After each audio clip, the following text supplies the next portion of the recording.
సోదరులందరికీ కృతజ్ఞతలు తెలియజేసుకుంటున్నాను. చాలా సేపటి క్రితం నుంచి మీరు ఎదురు చూస్తూ మిమ్మల్ని ఎదురు చూసేలాగా చేసినందుకు మొట్టమొదటిగా మీకు సారీ చెప్తున్నాను. ఎందుకంటే అనుకోని పరిస్థితుల్లో కొంత జాప్యం జరిగింది. మిమ్మల్ని ఇంతసేపు కూర్చోబెట్టడం అనేది నిజంగా కూడా తగనటువంటి పని. దానికి మీరు క్షమించాలి మొట్టమొదటిగా. రెండవది, నేను ఇక్కడ ఇన్ఛార్జిగా వచ్చిన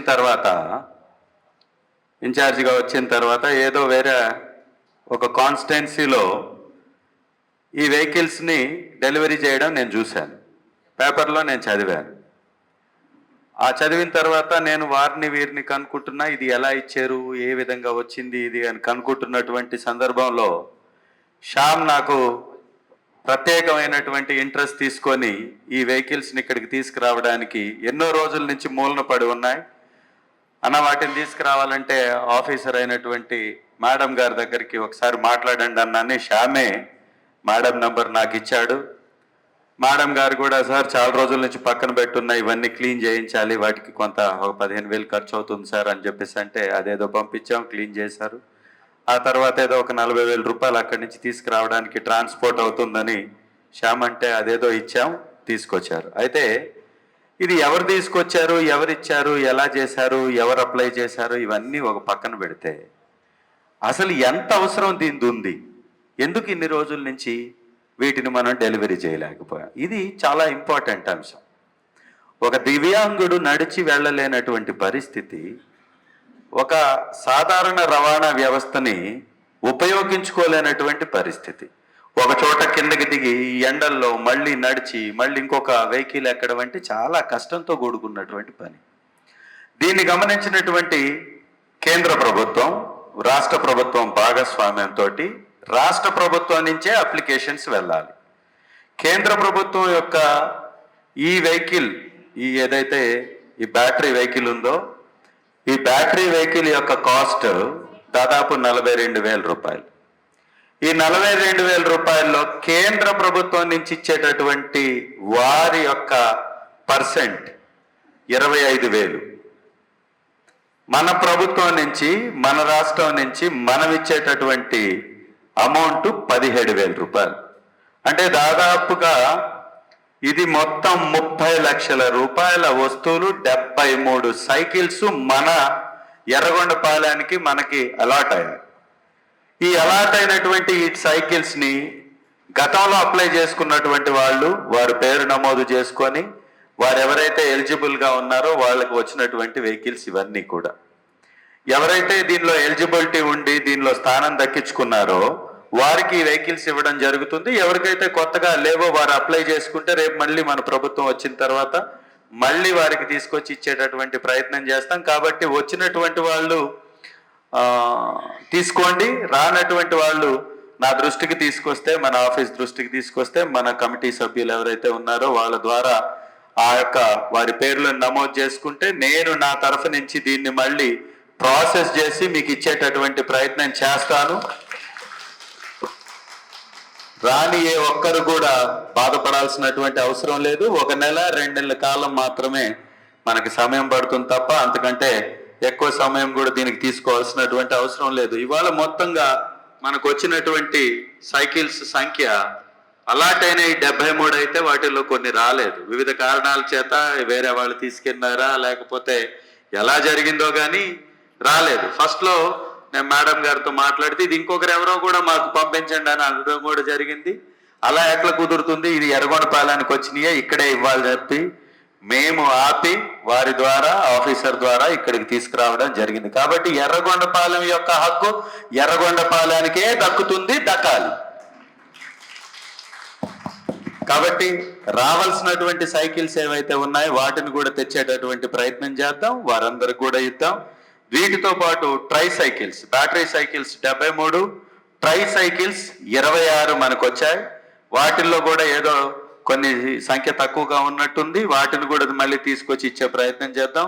వీల్ చైర్ ఫోల్డింగ్ 35 వచ్చాయి. వీటన్నిటి మొత్తం కాస్ట్ ఈ రోజు ఏదైతే మనం డెలివరీ చేస్తున్నామో అక్షరాల 35,43,400 రూపాయలకు సంబంధించిన పరికరాలని మన దివ్యాంగ సోదరుమణులకు మనం అందజేయడం జరుగుతుంది.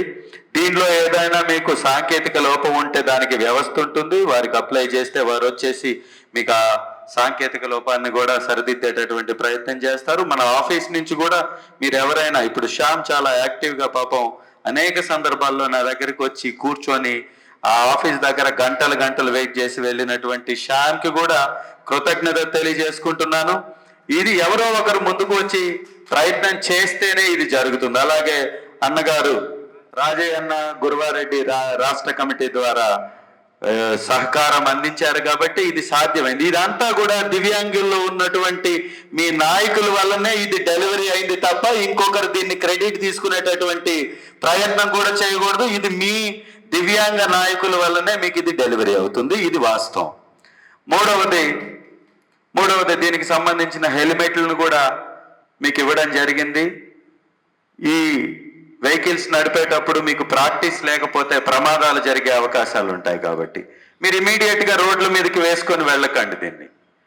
ఇది మీ పిల్లల సపోర్ట్ తోట లేదా మీ కుటుంబ సభ్యుల సపోర్ట్ తోటో ఈ బ్యాటరీ వెహికల్స్ని ఫస్ట్ మీరు కొంత దాని మీద నేర్చుకున్న తర్వాత అప్పుడు మీరు బయటికి వెళ్ళవలసిందిగా నా యొక్క విన్నపం. అలాగే మీకు ఇచ్చినటువంటి హెల్మెట్స్ని కూడా ఖచ్చితంగా ధరించాలి. ఫాస్ట్ పోయేటప్పుడు కంట్రోల్ కాకపోతే ఏదైనా కింద పడ్డా కూడా తలకి దెబ్బ తగలకుండా హెల్మెట్స్ తీసుకోవాలి. ఇది మీకు ఇచ్చేటటువంటి జగనన్న కానుక అనేది మాత్రం ఖచ్చితంగా మర్చిపోకండి. కేంద్ర ప్రభుత్వం ఇచ్చిందంటే కేంద్ర ప్రభుత్వం వాళ్ళ జేబులో నుంచి ఏమి ఇయ్యదు. ఈ రాష్ట్రం నుంచి పోయేటటువంటి ట్యాక్స్ మనం జిఎస్టీ అని కడతాం. స్టేట్ ట్యాక్స్ ఉంటుంది, సెంట్రల్ ట్యాక్స్ ఉంటుంది. ఇది కట్టేది మన డబ్బు. భారతదేశ ఆర్థిక పరిస్థితికి ఏ రాష్ట్రం నుంచైనా వచ్చేటటువంటి ఆర్థిక వనరులే తప్ప కేంద్ర ప్రభుత్వానికి ప్రత్యేక వనరులు ఏమీ ఉండవు. మనం ఏవైతే ఇక్కడి నుంచి ట్యాక్స్ ద్వారా కడతామో దానిలో నుంచి మనకి కొంత భాగం వెనక పంపుతారు. జమ్మూ కాశ్మీర్ లాంటి ప్రాంతాలకైతే వాళ్ళ దగ్గర రూపాయి రాదు. మన రాష్ట్రాల నుంచి కట్టే డబ్బే వాళ్ళకి పంపుతారు. మన రాష్ట్రంలో మనం 100 రూపాయలు కడితే మనకు వచ్చేది కేవలం 35 రూపాయలు మాత్రమే. గుర్తుంచుకోవాలి, 100 రూపాయలు మనం ట్యాక్స్ కడితే కేంద్ర ప్రభుత్వం నుంచి మనకు మళ్ళీ తిరిగి వెనక్కి వచ్చేది 35 రూపాయలు మాత్రమే. మిగిలినటువంటి 65 రూపాయల డబ్బు వివిధ కార్యక్రమాలకు ఉపయోగిస్తారు. అలా ఇది మన డబ్బు, మన రాష్ట్రం డబ్బు తప్ప ఇది కేంద్ర ప్రభుత్వ సహకారంతో వచ్చేటటువంటి డబ్బు. కేంద్ర ప్రభుత్వం అన్నా కూడా మనదే కదా. కేంద్ర ప్రభుత్వం వేరు, రాష్ట్ర ప్రభుత్వం వేరు కాదు. మనం కట్టే డబ్బుతోటే రెండు ప్రభుత్వాలు నడుస్తాయి. ఏ రాష్ట్రం అయితే అత్యధికంగా దక్కించుకోగలుగుతుందో ఆ రాష్ట్రం యొక్క ప్రతిభను బట్టి వాళ్ళకి దక్కుతుంది తప్ప ఇంకొకటి కానే కాదు. రాష్ట్రం యొక్క ఇంట్రెస్ట్ను బట్టి, రాష్ట్రంలో ఉన్న అధికారుల కష్టాన్ని బట్టి మనకి ఏదైనా అవకాశం దక్కుతుంది. మీకు ఇచ్చినటువంటి వీటిలో అధిక శాతం కేంద్ర ప్రభుత్వం నుంచి వచ్చేటటువంటి నిధులు 25,000 రూపాయలు ఒక్కొక్క వెహికల్కి అయితే 17,000 రూపాయలు రాష్ట్ర ప్రభుత్వం ద్వారా వచ్చేటటువంటి ఖర్చు. మీకు ఇది అక్షరాల 42,000 రూపాయల ఒక్కొక్క సైకిల్ అనేది మీ అందరూ గుర్తుపెట్టుకోవాలి. అలాగే జగనన్న పెన్షన్ 3,000 ఇస్తున్నారని ఇప్పుడు తమరు పెద్దలే రాజారావు గారు చెప్పినట్టుగా గతంలో 500, 1,000 రూపాయలు ఇవ్వడమే కానా కష్టంగా ఉండేది. ఇవాళ 3,000 రూపాయలు ఇస్తున్నాం. అది ఇస్తుంది ఎలాగా? ఇస్తుంది మిమ్మల్ని తిప్పుకొని కాదు, మీ ఇంటికి వచ్చి ఇస్తున్నారు. అది మరి ముఖ్యమైనటువంటి వ్యవస్థని జగనన్న తీసుకొచ్చాడు. ఒక దివ్యాంగుడు మన ఇంటి నుంచి మన మండల కేంద్రానికి వెళ్ళి అక్కడి నుంచి తీసుకోవాలంటే తనకు కలిగేటటువంటి కష్టం అంతా ఇంత కాదు. ఆ కుటుంబం ఆ ఒక్కరోజు ఆ 1,000 రూపాయలు ఇచ్చేటటువంటి ఆ పెన్షన్ కోసం ఒకరోజు కూలి మానుకొని బాగలేని దివ్యాంగుడు, బాగున్నటువంటి వ్యక్తి ఇద్దరు వచ్చి ఇవ్వాలి. అంటే అదనంగా 500 పెన్షన్ తీసుకోవడానికి 500 ఖర్చు, అటు పని పోయేది, ఇటు ఖర్చు. ఇవాళ మన ఇంటికి వచ్చి ఇస్తున్నటువంటి ప్రభుత్వం జగనన్న ప్రభుత్వం. ఇది మనం అందరం గుర్తుపెట్టుకోవాలి. కేంద్ర ప్రభుత్వం కూడా ఒక గొప్ప మంచి అవకాశాన్ని ఎన్నికల సంఘం ద్వారా ఒకటి తీసుకొచ్చింది. అదేంటంటే దివ్యాంగులు ఇక మీదట పోలింగ్ బూత్కి వెళ్ళేసి ఓటేయాల్సినటువంటి అవసరం లేకుండా బ్యాలెట్ ఓటుని దివ్యాంగులకు తీసుకొచ్చింది. బ్యాలెట్ ఓటుని దివ్యాంగులకు తీసుకొచ్చింది. ఈ బ్యాలెట్ ఓటు మీరు మీ ఇంటి దగ్గర నుంచే ఓటు వేయచ్చు. మీరు ఎక్కడికి వెళ్ళాల్సిన పని లేదు. కాకపోతే దీనికి ఏం చేయాలంటే మనం 12D అనేటటువంటి అప్లికేషన్ ఫామ్ని బిఎల్ఓకి సబ్మిట్ చేయాలి, లేదా ఎవరైతే ఎలక్షన్ ఆఫీసర్ ఉన్నారో వాళ్ళకి సబ్మిట్ చేయాలి. దయచేసి వినండి, ఇది చాలా ఇంపార్టెంట్. ఎందుకంటే ఈ ప్రజాస్వామ్య వ్యవస్థలో ఓటును మించినటువంటి ఆయుధం లేనే లేదు. ఈ ప్రజాస్వామ్య వ్యవస్థలో అత్యంత విలువైనటువంటి ఏదన్నా ఒక ఆయుధం మన చేతిలో ఉంది అంటే అది ఓటు మాత్రమే.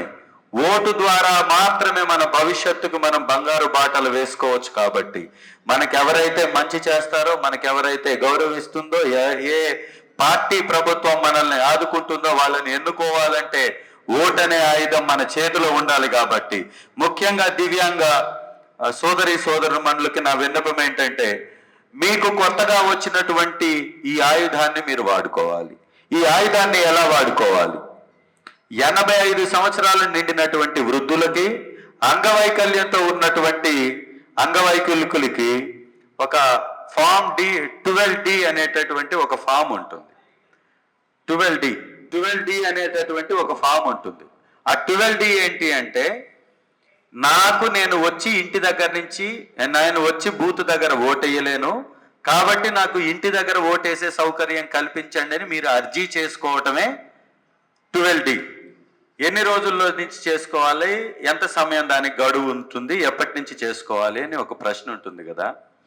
ఆ ప్రశ్నకి సమాధానం ఎలక్షన్ కోడ్ సపోజ్ రేపు కానీ వస్తే ఎలక్షన్ కోడ్ వచ్చినటువంటి 5 రోజుల లోపల మీరు 12D వేయించుకోవాలి. ఈ 5 రోజుల లోపల మీరు 12D వేయగలిగితేనే మీ ఇంటికి ఆఫీసర్ వచ్చి మీ దగ్గర ఓటు తీసుకుంటాడు. లేకపోతే మీరు కూడా మళ్ళీ వెళ్ళి లైన్లో నిలబడి ఓటు వేయాలి తప్ప మీ దగ్గరికి ఎవరు రారు.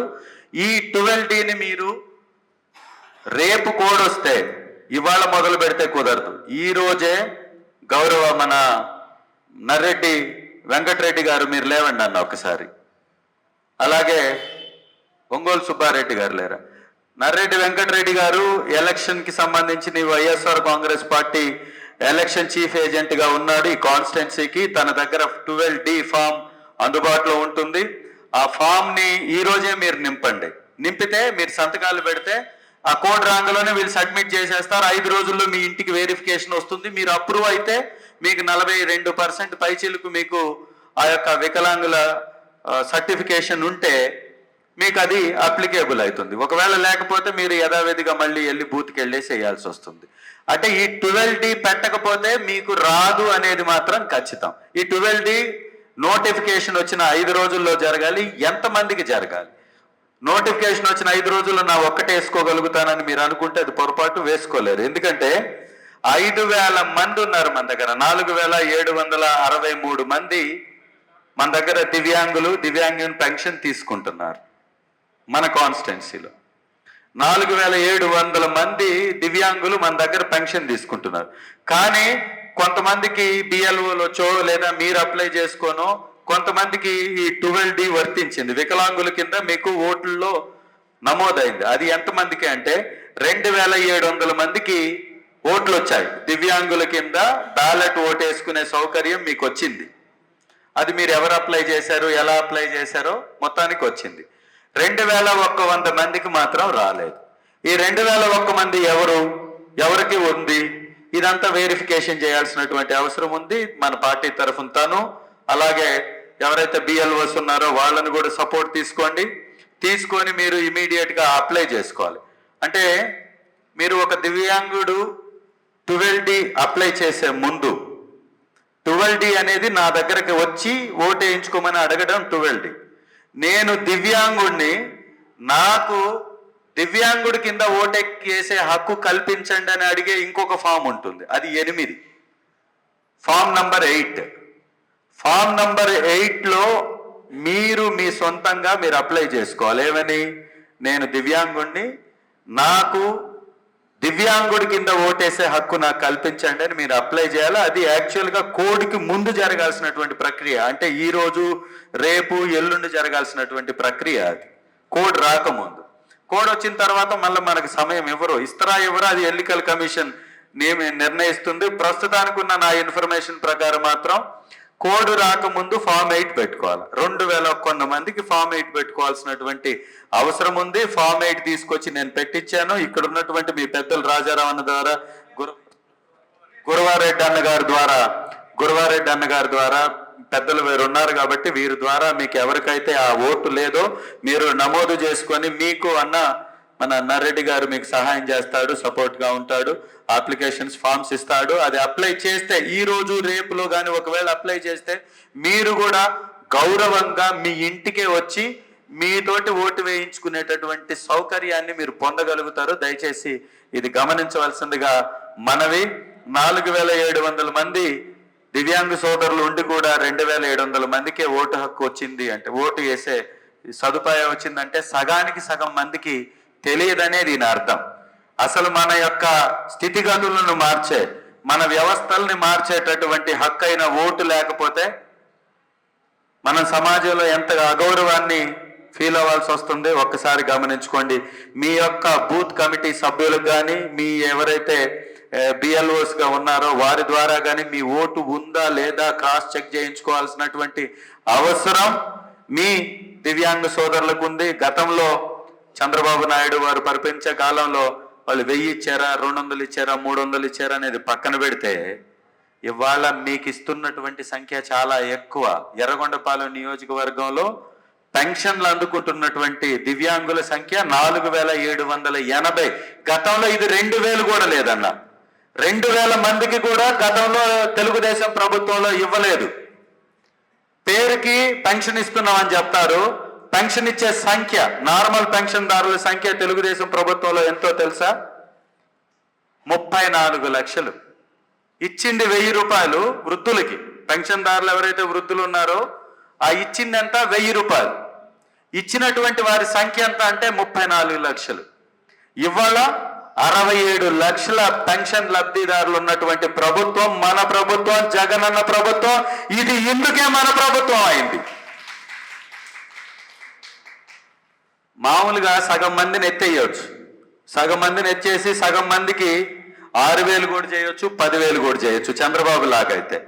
చంద్రబాబు ఇచ్చిన లెక్క ప్రకారం అయితే మనిషికి 6000 వస్తున్నట్టు ఇప్పుడు, అంతే కదా. 3000 పెన్షన్ ఇంటూ 67 లక్షల మంది, దాన్ని డివైడ్ చేసి 34 లక్షల మందికే కడితే 7,000 ఒక మనిషికి వస్తుంది. అంటే సంఖ్య పెరిగింది, నమోదు శాతం పెరిగింది, అందుకుంటున్నటువంటి కుటుంబాల సంఖ్య పెరిగింది. ఈ రాష్ట్రంలో 1,67,00,000 కుటుంబాలు ఉంటే 1,48,00,000 కుటుంబాలకి ఏదో పథకం ద్వారా లబ్ధి చేకూర్చినటువంటి ప్రభుత్వం జగనన్న ప్రభుత్వం. ఇది వాస్తవం. కేవలం 20 లక్షల కుటుంబాలకు మాత్రమే లబ్ధి జరగల, మిగిలిన అందరికీ లబ్ధి జరిగింది ఏదో ఒక పథకం. అందుకే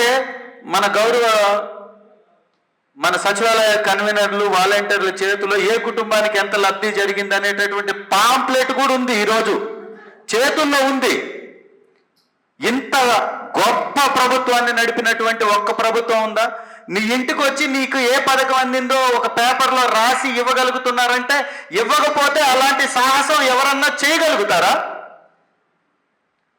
నీ కుటుంబంలో ఒక్కొక్క కుటుంబానికి 1,00,000 రూపాయలు, 2 లక్షలు, 3 లక్షలు, 4 లక్షలు, 5 లక్షల రూపాయలు అందుకుంటున్నటువంటి కుటుంబాలు ఉన్నాయంటే జగనన్న ఎంత గొప్ప సేవ చేశాడు ఈ 5 సంవత్సరాలు. ఒక్కసారి ఆలోచించండి. తప్పుడు మాటలు మాట్లాడేటటువంటి తప్పుడు పార్టీలు, రోడ్లు వేయలేదు, నీళ్లు ఇవ్వలేదు అని మాట్లాడే తప్పుడు పార్టీలు, నువ్వున్నప్పుడు ఎందుకు వేయలేదు రోడ్డు, నువ్వున్నప్పుడు ఎందుకు నీళ్లు ఇవ్వలేదు అని మీరు అడిగితే వాళ్ళు సమాధానం చెప్పగలుగుతున్నారా?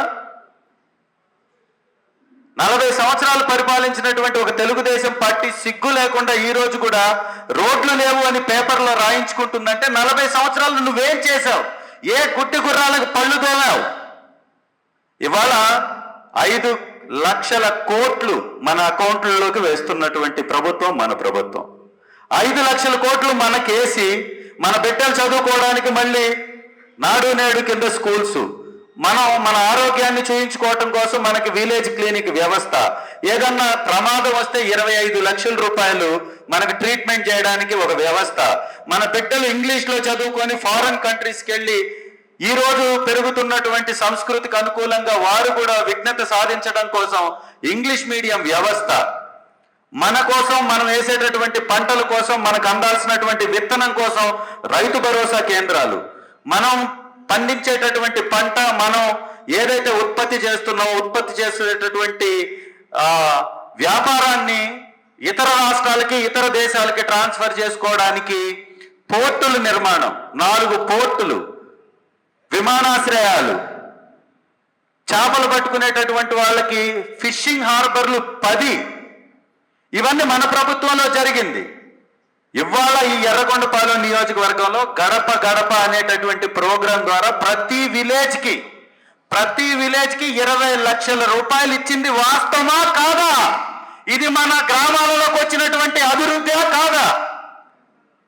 రోడ్లు వేసినా డ్రైనేజీలు వేసినా ఏదైనా ఒక సచివాలయానికి 20 లక్షల రూపాయలు ఇచ్చాం మనం.